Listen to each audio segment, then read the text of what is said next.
Welcome back. Well, as promised, let's quickly get that conversation going with Bala of cashthechaos.com. Jay, thanks for joining in. So the markets are managing to move higher and higher, fresh all-time highs. And today we've got this nice leg up on the bank nifty as well.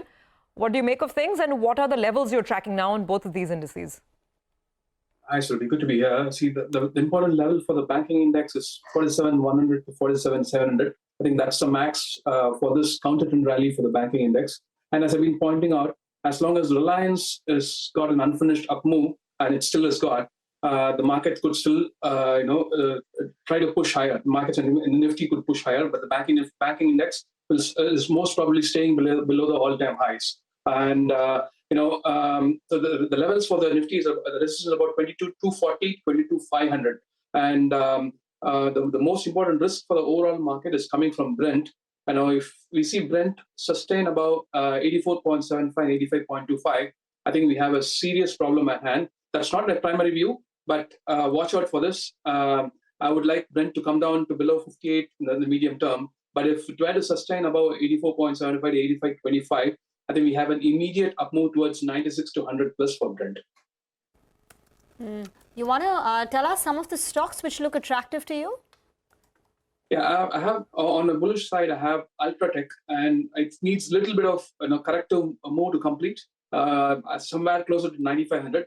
I believe that will hold. That's a very significant support for Ultratech. 9,500, if it holds, I think it's heading for 10,900 to 11,400. I'm slightly bearish on Titan. If Titan were to break today's low, I think the low is about 3,666. If that were to break, I think we are looking at a drop towards 3,400 to 3,200. Okay. On HDFC Bank, what's the call? It's after a long time that we're seeing some, stirring of life, but I don't know if it's a non-starter or whether this is an indicative of some sort of a bottom being formed. You have to take a look at the medium-term picture of HDFC Bank so that you can get a better idea. This looks what the top we saw for HDFC Bank last year is probably a significant medium-term top, and what we are seeing in the short term is just a short-term bounce, and it's very near the short-term resistances. From a medium-term perspective, it can drop much lower, but from a very short-term perspective, limited upside to work with. Jay, thank you very much for joining in. Counting down to